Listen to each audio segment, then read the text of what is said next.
I'm not home approach. Yeah, you're still in this.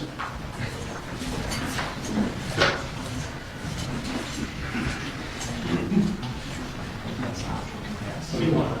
Yeah, he represented him in his 2003 case initially. Okay, yes. Yeah, we have a problem. No problem with that. This is the legal heart of a capital sentencing phase. The jury isn't just deciding guilt anymore. They are weighing life versus death. In Ohio, when aggravating circumstances outweigh the mitigating factors, the outcome becomes almost irreversible. The question for you, should a jury ever carry this much power over a single human life?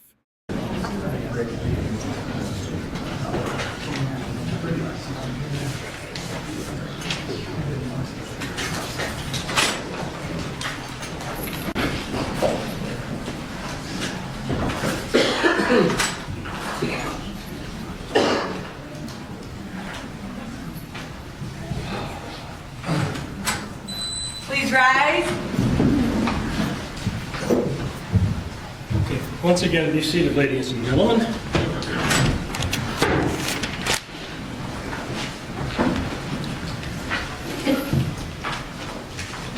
Okay, ladies and gentlemen, once again, I thank you for your patience.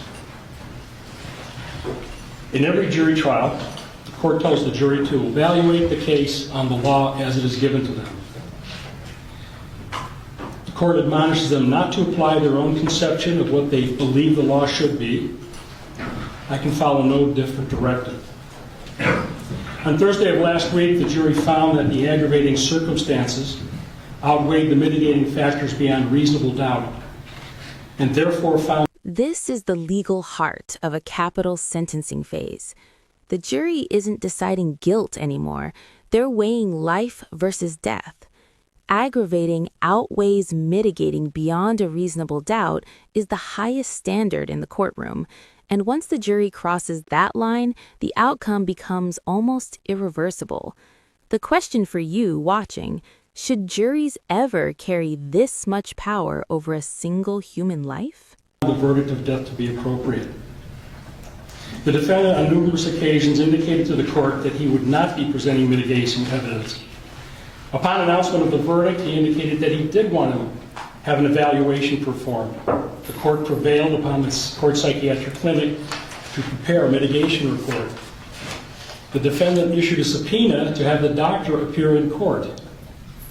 When it was time to call the doctor to the stand, the defendant rested, much to the surprise and the chagrin of the court. A sidebar conference was held, and the defendant, acting pro se, stood fast and rested. Thereafter, closing arguments were heard and the jury charged. The jury verdict was returned and read. The jury was polled and discharged. The defendant then requested that the court review both the pre-sentence investigation report and the mitigation report, neither of which were submitted to the jury.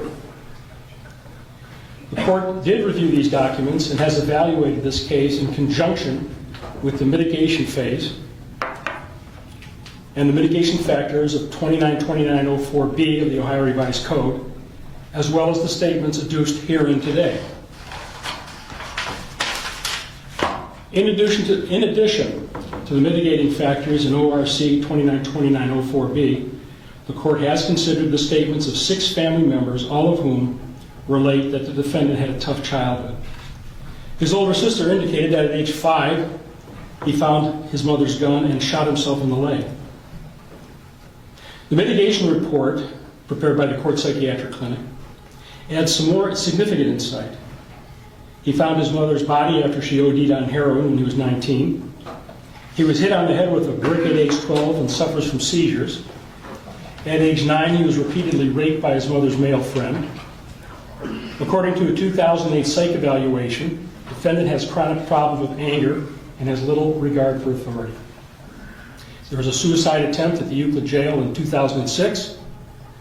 Dr. Radio diagnosed him as having post-traumatic stress disorder. And finally, a 2018 evaluation at the Moritz Forensic Unit at Twin Valley Behavioral Healthcare observed the defendant interacted appropriately and logically with staff and others. Notwithstanding this, these mitigatory observations, the court, after carefully weighing the statutory mitigation elements, the testimony of the defendant's witnesses, the unsworn statement of the defendant, and the pre-sentence report and psychological evaluation report, the court finds that the aggravating circumstances do outweigh the mitigating factors with proof beyond reasonable doubt. At this point in time, Mr. Mazzone. Thank you, Your Honor.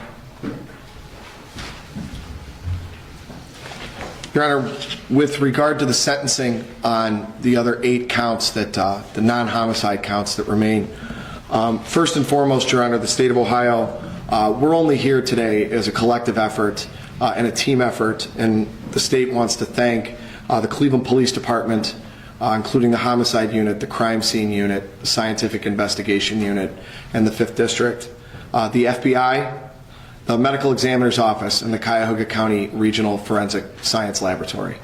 Without these entities, we can't put a thorough case on as we did in this matter, and we can't produce and establish and present evidence as overwhelming as we were able to do in this particular case. Before the state says its piece, Your Honor, I know this would be an appropriate time for family members typically to address the court. Nobody from the family wishes to address the court in open court at this time. However, Your Honor, I don't want you to think that they certainly aren't feeling the effects of this, Your Honor. You've seen them sitting in the courtroom every single day of this trial, from the time we began the general voir dire until up to and including today behind me. Your Honor, over the last 2 years, the Kuznicks, the Zakowskis, they've been with us every step of the way and have been more than patient, and we've had their full support, but they do not wish to address in open court today. However, Your Honor, as you're well aware, the murders of Michael and Trina and the subsequent closing, the necessary closing of Mr. Carr's, had a great effect on the North Collinwood neighborhood. And the businesses in the area, the families in the area, and Your Honor, at this time, on behalf of the neighborhood, on behalf of the citizens of Collinwood, Councilman Mike Polensek would like to address the court. Thank you. Councilman?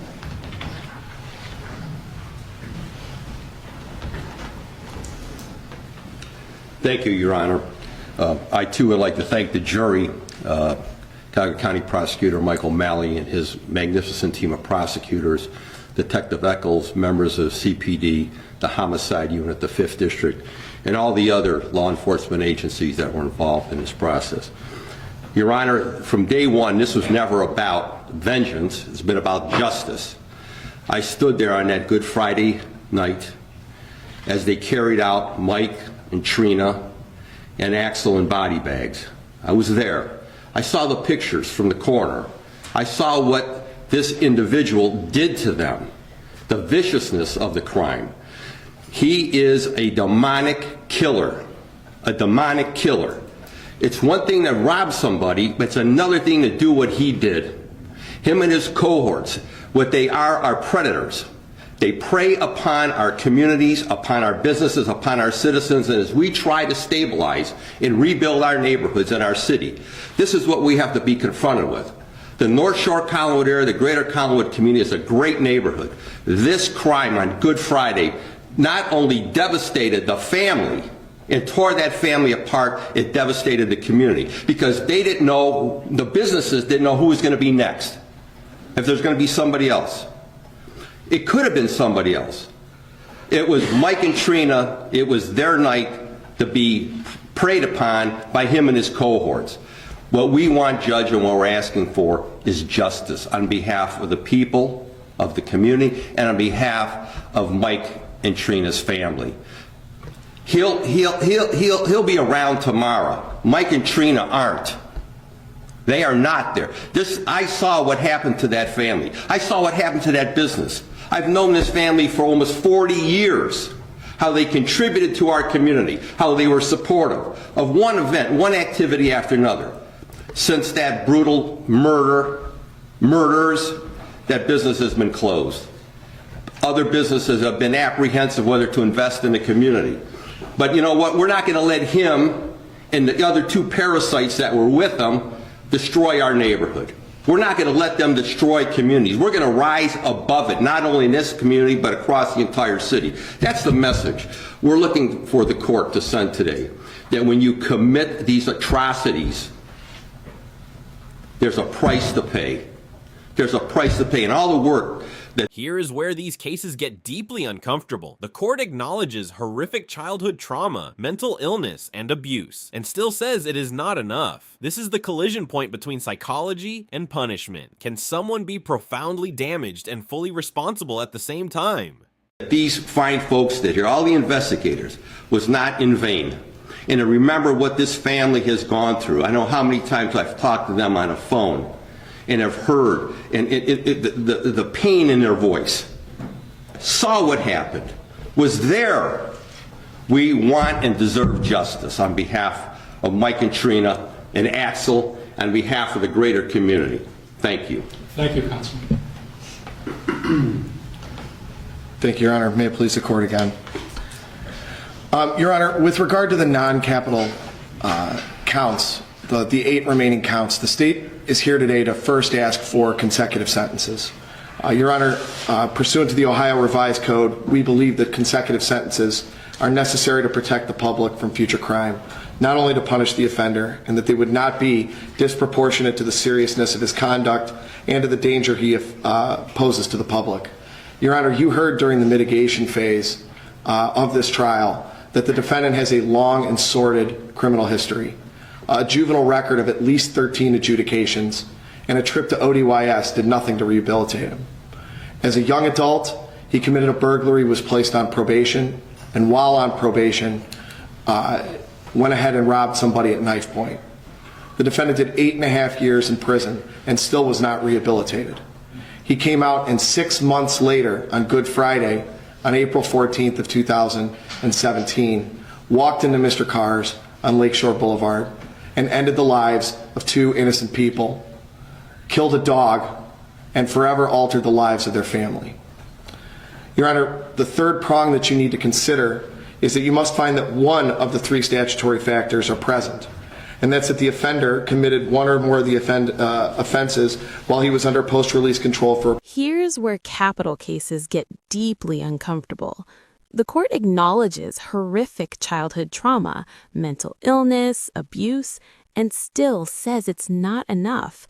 This is the collision point between psychology and punishment. Can someone be profoundly damaged and fully responsible at the same time?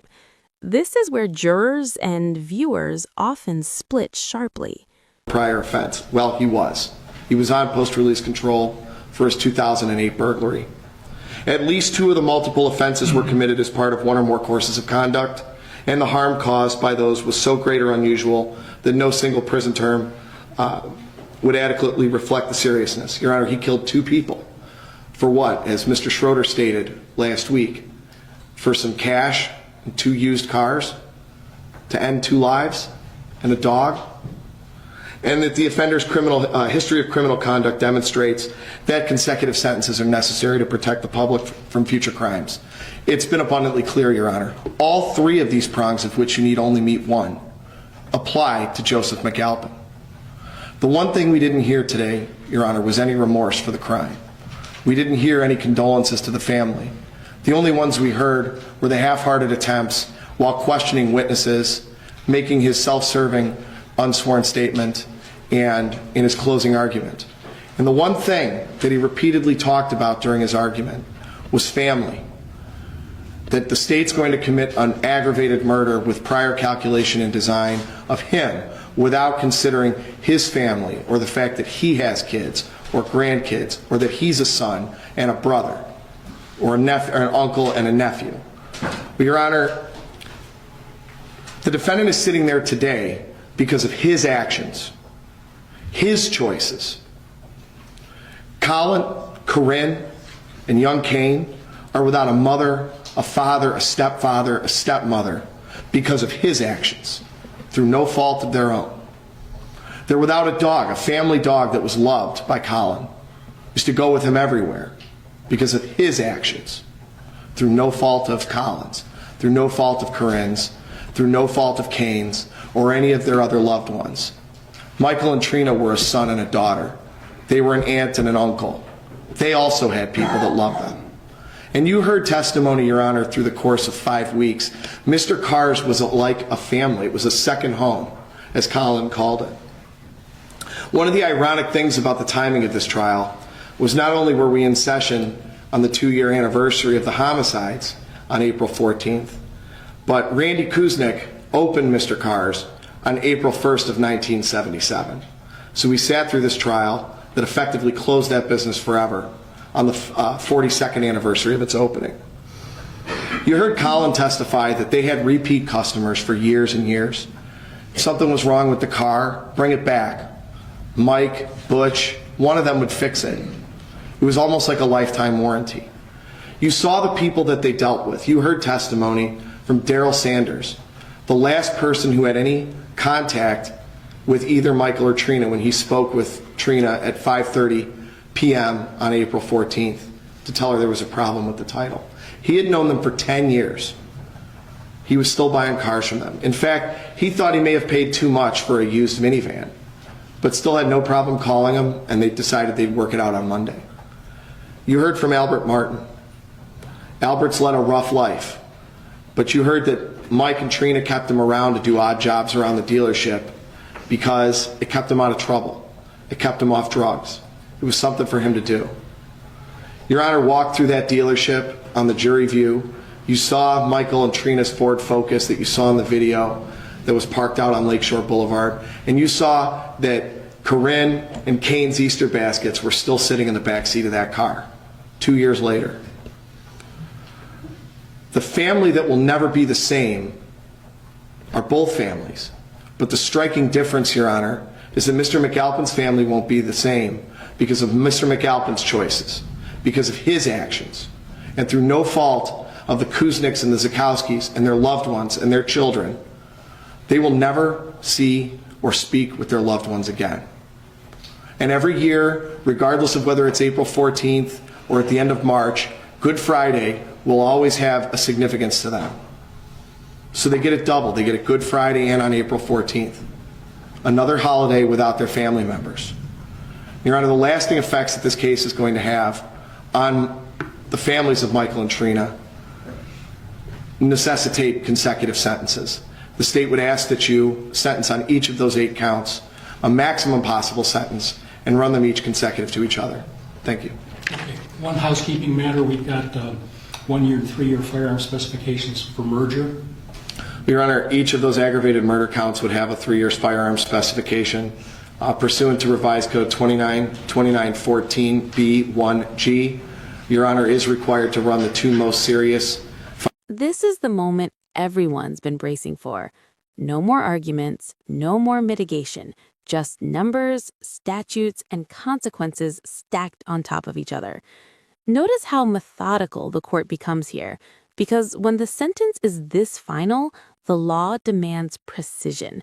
Stay with this section, because what's about to happen legally will define the rest of this defendant's life. Firearm specifications for aggravated murder, aggravated burglary, or aggravated robbery consecutive to one another and everything else. So we would ask that after those first 2, I would agree that they would merge. Okay, and you prefer to have it set, go forward into the 3-year gun spec? Correct. So we. Thank you, Your Honor. Very good.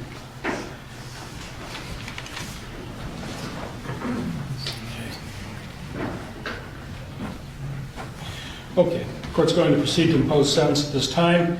With regard to count number 1, the aggravated murder of Trina Tamola Kuznick, the court's going to impose a sentence of death plus 3 years on the firearm specification. Count number 2 for the aggravated murder of Michael Kuznick, death plus 3 years on the firearm specification. Count number 8, aggravated robbery. This involves the robbery of Trina. 11 years plus 3 years for the gun specification, consecutive to each other. Did I say count 8? Yes. Thank you. Count number 7, going a little out of order here.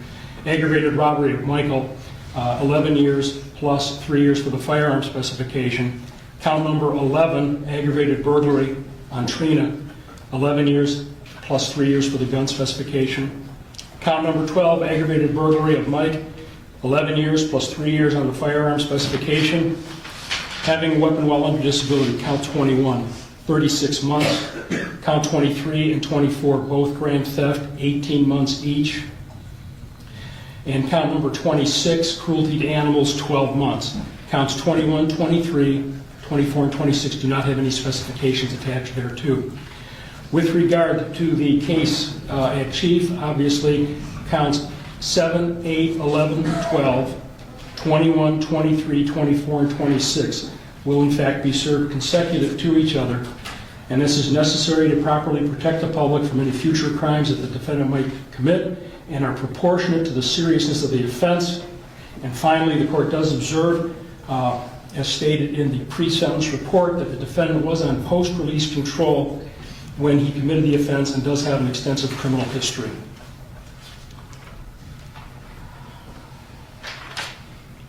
Is there anything further?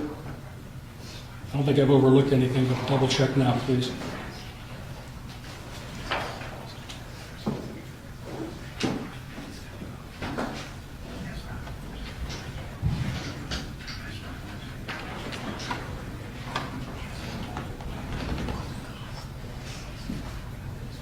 Oh, yeah. Your Honor, Yes. just for clarification of the record, just want to make sure your findings that the aggravating circumstances outweigh the mitigation in both counts 1 and 2 applies to each. That's correct. Thank you, Your Honor. That's it.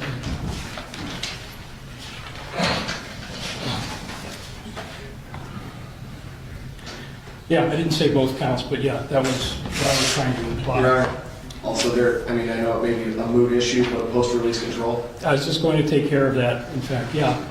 5 years mandatory post-release control relative to counts 7, 8, 11, and 12. 3 years post-release control with regard to counts 21, 23, 24, and 26. Obviously, 5 years would be guiding and kind of moot, but nonetheless, I think that properly takes care of all the sentencing. What do you think? We're done? Okay, Mr.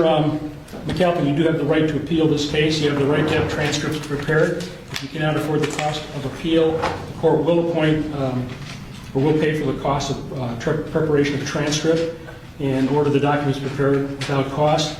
And you have the right to have a notice of appeal timely filed on your behalf. Mr. McAlpin, I assume you want this case appealed? Yes, Your Honor. Okay. And unless you indicate otherwise later, the court will appoint Thomas Ryan to represent you. And because this is capital, I will appoint Bob Dixon to be a second appeals attorney on this. And Excuse me, you said Thomas Ryan? Thomas Ryan, I R-I-E. believe I had him before that's not, we had him before we had, Can we have a brief sidebar on that, Your Honor? Certainly. I don't know if I'm approaching. Yeah, you're still in this.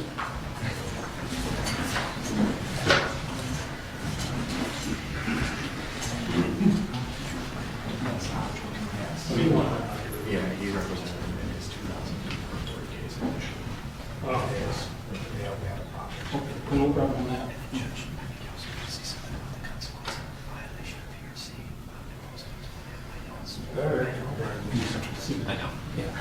Okay, we're going to appoint Bob Dixon to represent you. I'll appoint a second when I review the assigned counsel to see who is appeal eligible and has the necessary background. One last matter that was brought up at sidebar is that it's kind of silly under this case, but if you violate the terms and conditions of post-release control, any violation will result in additional prison time under this case number not to exceed 50% again, that which the trial court has put into place. Okay. And also, Your Honor, for the record, just the facts and findings and conclusion of law for the hearing we had on the 13th. Absolutely, absolutely. That I haven't forgot about you. Anything else? One more, Your Honor. Nothing else. Well, you are indigent. Yeah, that's right. Yeah. Okay. Court costs will be suspended in this case. Thank you, Mark. Thank you. Please rise.